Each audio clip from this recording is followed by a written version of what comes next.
It's the Locked On Flyers podcast for Tuesday, May 20th, your daily dose of Flyers news, analysis, and high quality content that's wondering what the Phantoms are going to look like next season. Yeah, that's an interesting thought.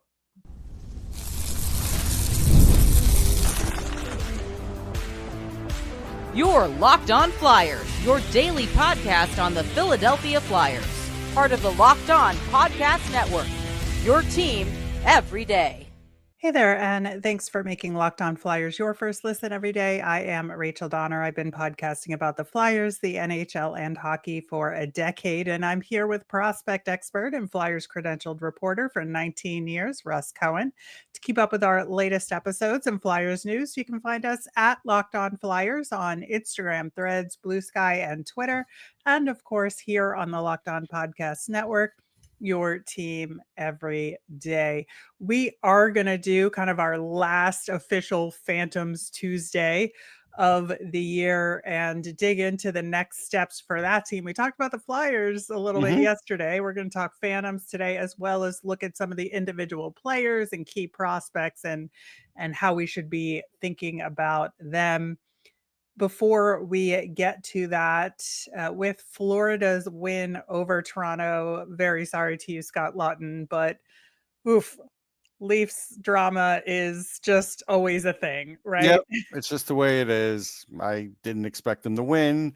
I actually picked them to lose in 7. Why did I pick them to lose in 7? Because they struggle at home in big games and big game 7s at home. 2 games at home in a row that they just completely failed to come through. Anyway, with that Florida win, the Colorado Avalanche pick that the Flyers own moved up a spot to 22nd It's overall. kind of what I was figuring they'd be, if you remember. I was saying 22 for a while now. Yeah. So it was 23 last week. Now it's at 22. We love to see it. And I think that, it doesn't really materially change your thought about what to do with the pick. No. I think that there's so many different variables that could happen, whether it comes to using the pick versus putting it together in a trade package to either move up in the round or to get a player or something. There's so many different permutations. Yeah, there's a lot of different possibilities for sure. Yeah, so it's kind of hard to say what they'll do with it at this point. Very much looking forward to the Mitch Marner discourse, and if the Flyers land thinks that the team will try and go after him in free agency here. I don't think so. Based on what Danny said, I don't think they're going after anybody like that. I know, but it's always one of those things you have to talk about. I mean, again, but, for all the talk, would Flyers fans really want him knowing that he's failed like every time in the playoffs? Like, I mean, that's the big thing I would ask. I think the very same thing. It's kind of hard to believe given how productive he is, but like the narrative is there. You get $13.5 million. You're going to give that to someone that hasn't done well in the playoffs? Maybe not. Just a reminder of our off-season poll this week on the priorities for Rick Tocchet now that he is in place as head coach. We gave ours on yesterday's show, so let us know your thoughts. There is a link to that poll in the show notes, and it's on our YouTube channel. So make sure you put in your 2 cents on that, and we'll talk about the results on the Friday show. Now, talking about the Lehigh Valley Phantoms, we did kind of an initial season recap last week, right after the end of their playoff series against Hershey that knocked them out of the playoffs. And we asked a week ago, was the season a success in Lehigh Valley? And now with like a week of thinking about it, do you still feel the same way as you did last week, Russ? Yeah, I still think part of it was and part wasn't. Like, I'm split. I think so. I think there's a lot of good things with some of the individual players, but overall, they didn't get any further. And I feel like there's a lot of different decisions that could have been made to get them further. And so there are a lot of questions. And one of the biggest questions out there is Ian LaPerriere going to be back next season as head coach of that team? And we thought we might have some insight into that by now, a No, week later, but we do not. nope, we have nothing. I mean, again, the longer it goes, the longer it's gonna make it seem like he's back. Right. And I think there's two ways to look at it. I think that is one way to look at it, like that no news means no change. Right. But also, there has not been an active vote of confidence to say, yes, he is going to be back. So, and I think there's a difference between those two things. Yeah, I mean, I'm trying to think. I don't know if a staff always, if a GM always does that for the AHL coach, to be honest. And you never hear from the assistant GM on it. So it's like, I don't know. Is Danny Brea really going to go out of his way to talk again just to say that? Probably not if he doesn't think about firing him. That's like that's maybe the mentality. I'm not sure. Right, and I think that the time to say that would have been at the press conference around Right, Rick Tocchet, and he didn't. So, right, just saying, since last week when we spoke, there is no news and no active right. Like statement Bradshaw's supporting him. gone, so it's Right, like if there were going to be any other bigger change, and everybody else is gone except for Kim Dillabaugh, who we're assuming now is coming back too. I mean, okay, I'm sure. I know. I mean, I guess that could be changed at the last minute, but usually the head coach isn't going to care that much about the right. goalie coach, right? Because they don't barely care about the goalies. They usually don't talk about them. So, yeah, I don't think anything's going to happen, but it still could. Right, and I think the other possibility here is that Lappy is being considered for an assistant role with the Flyers again at this point, and maybe those discussions are happening and they haven't made any decisions Maybe. yet, so they're just not saying anything about anything, which is also fair. I don't want him to move back to the Flyers per se, but I think that it's fair to have those conversations I for sure. mean, sure, if you had trouble getting assistance, I would say okay, but I don't think he's going to have trouble getting assistance. And if Nope. Luke Richardson comes in, Ian LePerrier on the power play, no thanks. Nope. Nope. All right. So I think when we're looking at the Phantoms now, there's a lot of things that this team has to work on from a bigger picture perspective. And I would say special teams is absolutely one of them, which mirrors the Flyers to a large degree. Now, the power play for the Phantoms started off really strong, and they were one of the top 5 teams in the AHL in the early goings of the season. Really took a nosedive as the Yeah. season went on. They wound up at only 17.3%, which was 26th in the It's AHL. so Not bad great. because they added more talent. It should have They gotten did. better. They did, and that's a systems issue, right? Yes, absolutely. And I think that especially very late in the season, they showed some promise with that additional talent in terms of the puck movement improving, but I don't You know how think I feel that about that. It's I sometimes know. a Well, loss that's the leader. thing. Yeah. Right, so it looked better, but they still didn't have quite the level of results. I think there was 1 or 2 weeks where things looked really good, but for the Yeah. most part, it just didn't average out, to net any better, and so that is a huge factor. Now, the penalty kill, on the other hand, was at 81.8% to end the season, which was 18th in the AHL, so better than the power play, but Yeah. still not great. No, you were hoping for better, but I know it's better than it was. So I'll give them credit for that.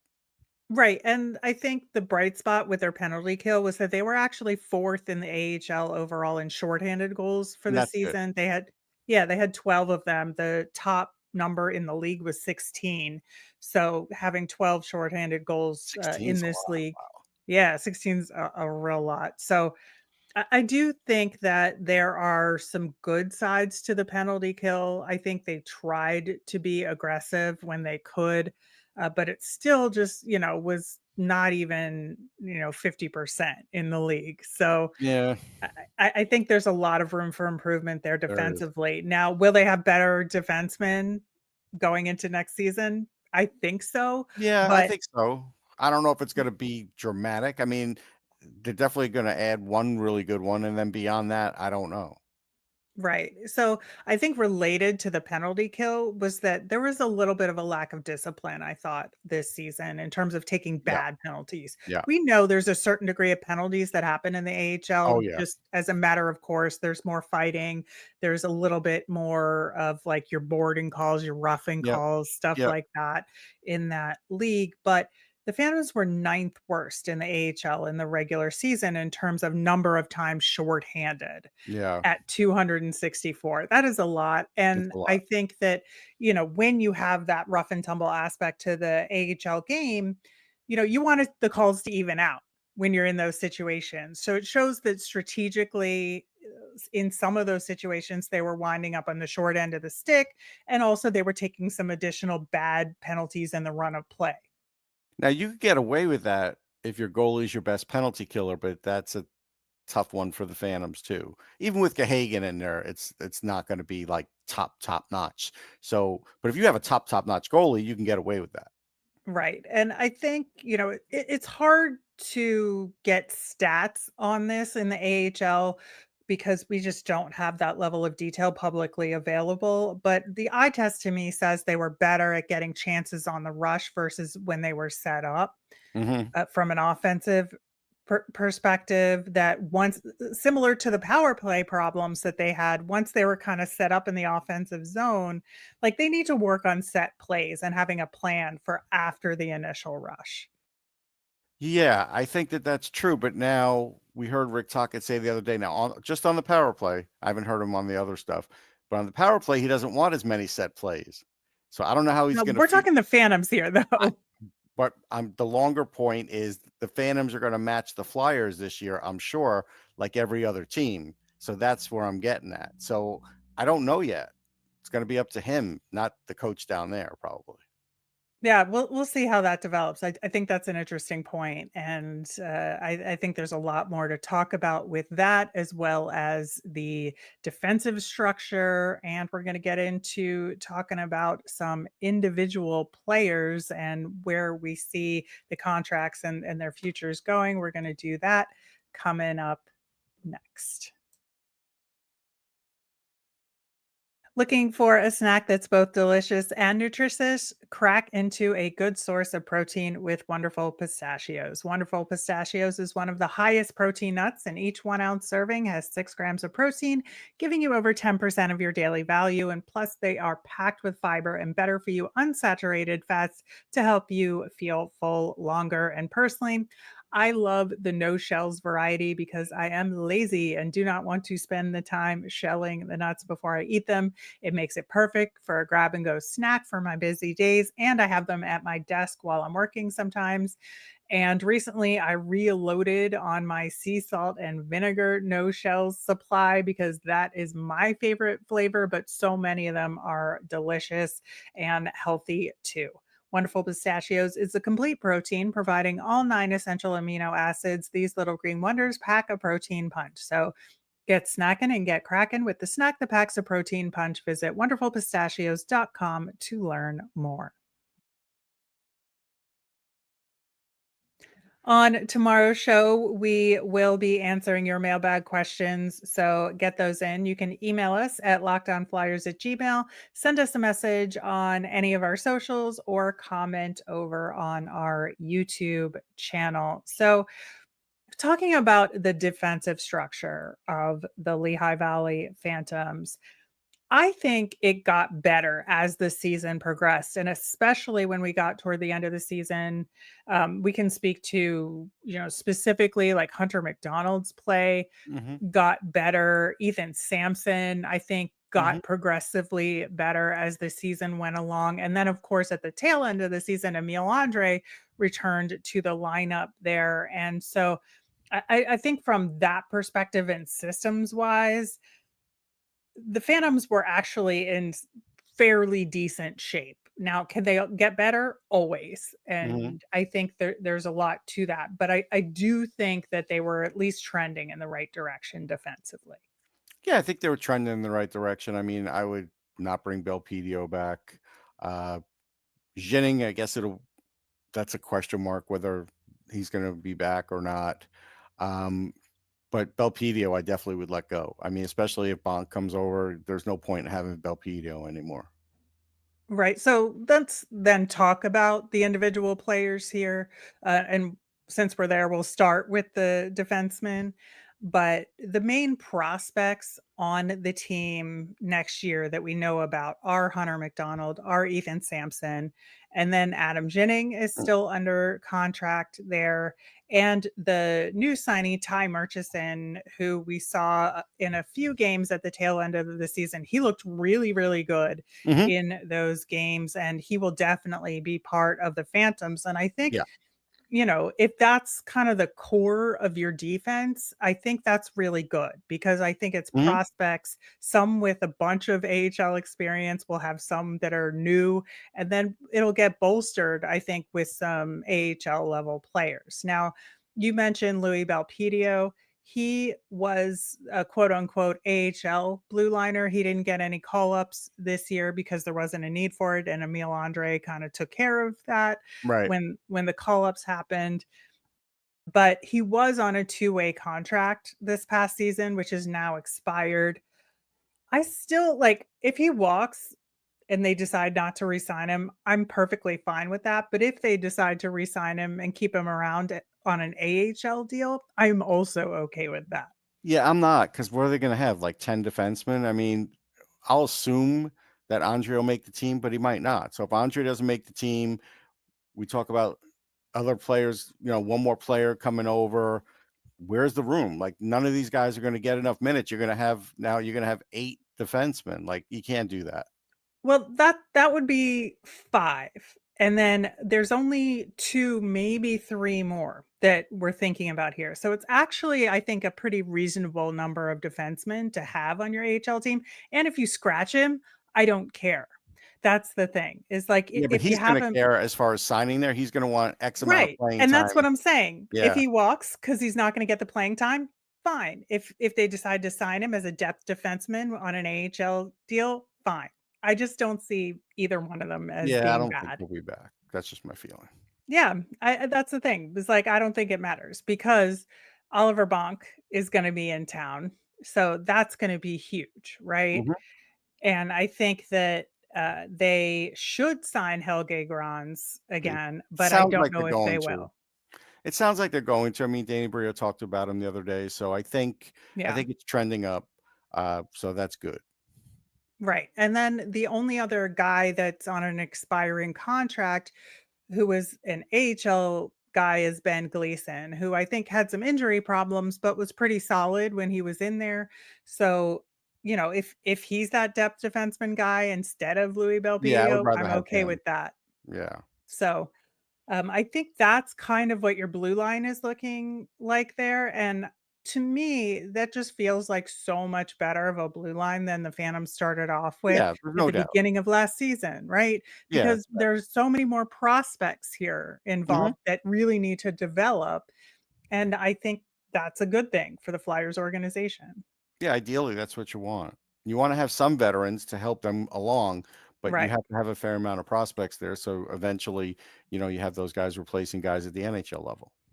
Yep, exactly. And I think, you look at Grans and Jennings as both, right? They're veterans now at the AHL level in some ways, being there 2 to 3 years. And then they're also prospects that could be considered for a call up if they happen to pop in this upcoming season. Yeah, I mean, no question about it. Like I said, with Jennings, I'm wondering because he's 25 and, Right.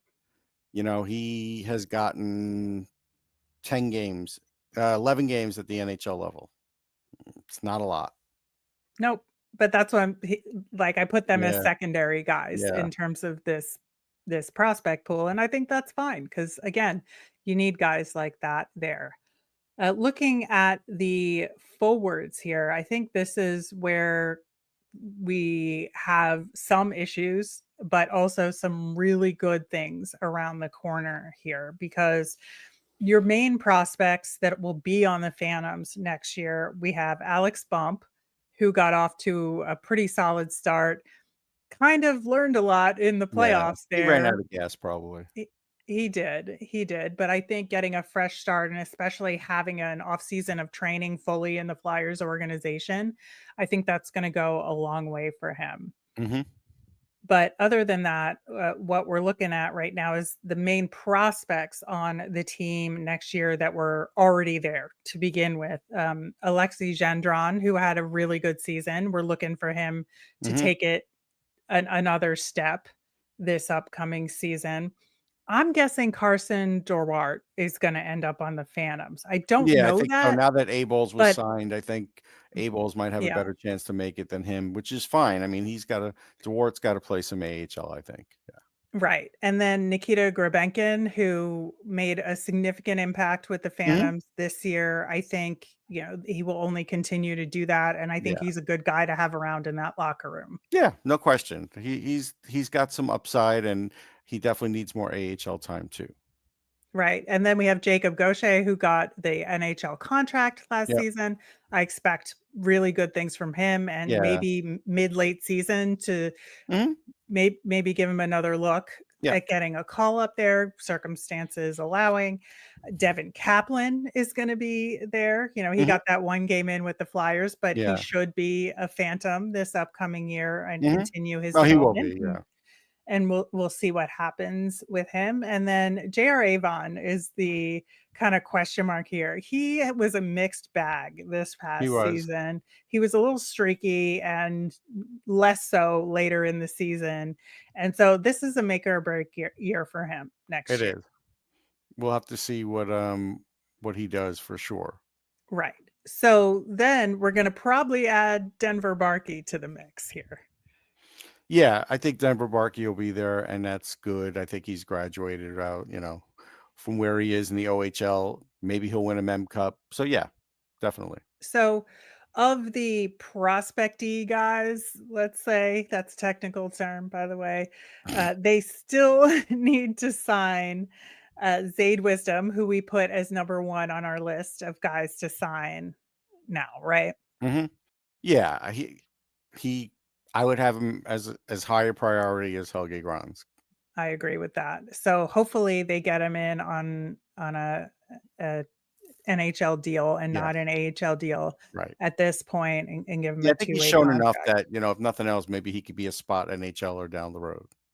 Right. And then I think the question mark here is Elliot Denoye, who's an RFA. I think they're going to offer him a contract, Yeah, but they'll offer him one.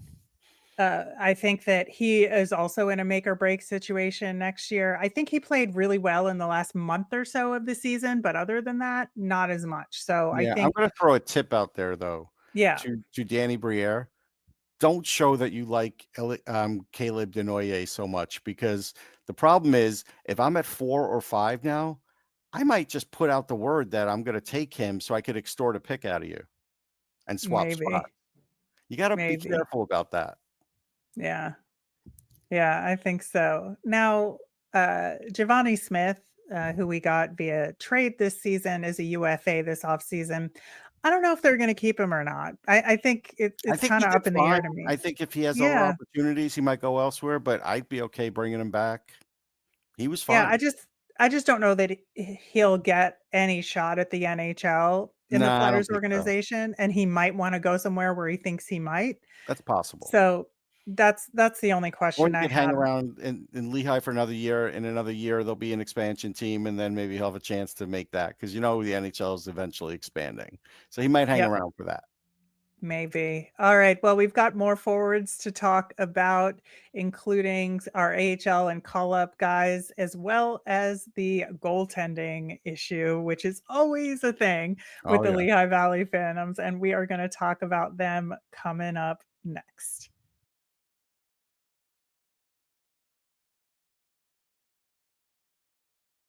All right. So the other question mark out there right now, as far as guys they potentially need to sign, is Alex Ciernik. Now, if we recall, he had an amateur tryout deal Right. with the Phantoms this year, played very well, didn't see any ice time during the playoffs, and he's unsigned as of now. So they would have to sign him to his ELC, and I think they should. I don't think they should. I don't think he has a defined role. I think he should go back and actually do well overseas first. and then come back? Because what role are you going to put him in? I just think that there is some room for him here. And I think if they could keep him in North America, I think he would get there faster, to be I honest. don't think so. I kind of look at him and I say, him, Gendron, Barkey, three smaller guys. None of them are like fourth line energy guys. So, you know, I don't think there's room for all of them. Yeah, Not we'll yet. see. Yeah. I mean, I would keep him over here. If they don't, I think it's okay. I won't be upset about it, but Yeah. I think that him being over here, even in this short period, has done a lot of good for him. And I think he would want to stay over here. But I mean, who knows? I again, mean, he'll make more money over there, possibly. possibly. So I Yeah, don't know, but I think it's an interesting question, it is. and we'll see what they decide to do with him. Now, we saw that Rodrigo Abels got the extension to his contract, and he does, I think, have a shot to get a fourth line role with the For Flyers. sure. But if not, I do think he'll be a mainstay in the Phantoms Yeah. lineup Either way. there. I think obviously he and Anthony Richard was the two of those Mhm. guys that stood out the most. I think Richard is definitely a Phantoms guy who gets a call up. Yeah, he's like first or second on the call up list, however you look at it, for sure, Right. depending on what they need up there. Yeah, I just think Richard is more likely to be with the Phantoms to start, and Yeah. Abels has the bigger shot between the two Yeah. of them. They did resign Oscar Eklund, like we talked about, which He's got we to were prove kind of like, something to me. oh, Yeah. like I don't know, what he's doing there. To me, he's the healthy scratch in this bunch so Right. far. He's got to prove something to me. Maybe he will. Maybe he's just getting used to North American hockey and they're like the best Maybe. is yet to come, and that's possible. Absolutely. Now, Massimo Rizzo had some injury He problems did. all year. So to me, he was kind of a non-issue in a lot of ways. But I think this will be kind of his last shot to get things going here. But he's still under contract, so he'll be with the team, Yeah. and we'll see what happens with him. And then, of course, there is the question about Samu Tuomala because he's been injured for a huge part of this past season. He wasn't playing well when he wasn't injured. He's got one more year left on his deal, and then he'll be an RFA. And I think he's got to stay healthy and he's got to produce. Otherwise, they're just not even gonna give him an offer. I would head all that off and try and include him in a trade, like as an extra guy in a Maybe, trade, saying, "Hey, need to yeah. change the scenery. Maybe you could do something more with him," because, like, especially with a coach like Tocchet, I don't see a role for him. No, I don't either. That's the thing. It's just I think that the things he's good at in terms of like creating offense, Mhm. like I just don't know that that'll translate to the NHL at this Yeah, point, and especially in a Rick Tocchet style system, right? I agree. So that's why I think maybe try and include him in a trade. I think that's Because a if you wait really good until the idea. because if you wait for another year, and if it is a kind of a failed year, then you aren't getting anything for him. You're just going to be bringing him back one more year, and that's it. Like, Yeah, so you I might, feel like it's a Ronnie Attard situation, yeah, right? yeah, and because he did have some bright spots this year, he might have a little throw-in value, maybe. Right.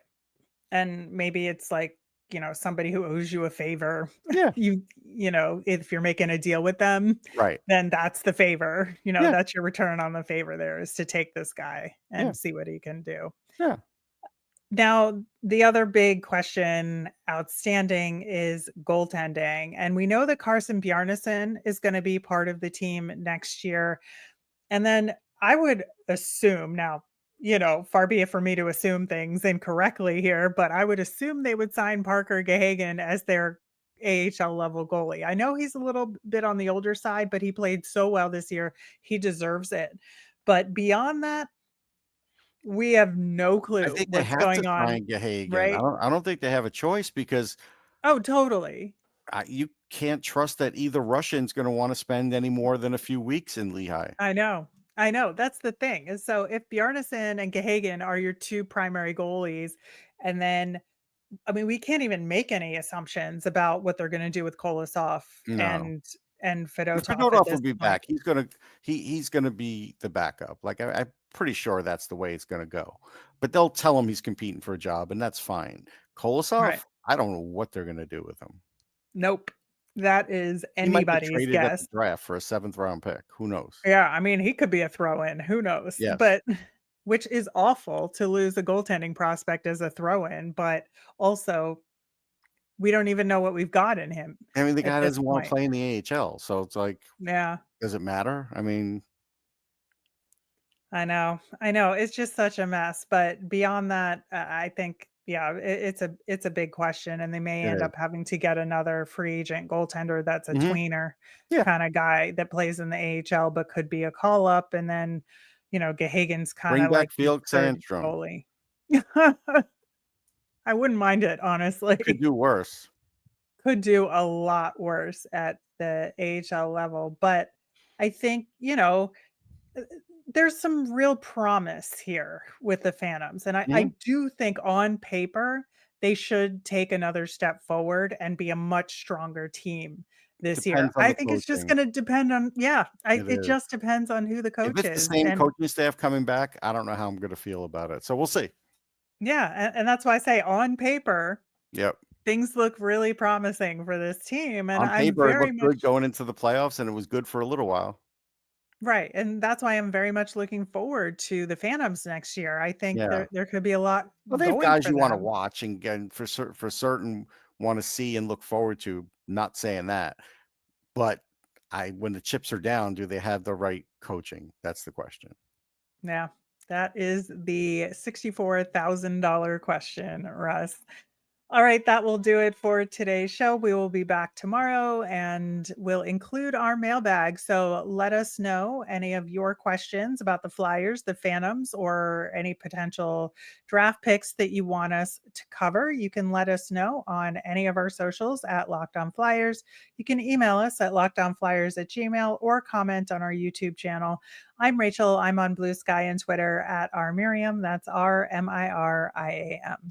I'm Russ. I'm at Sportsology on the same socials, SPORTSOLOGY.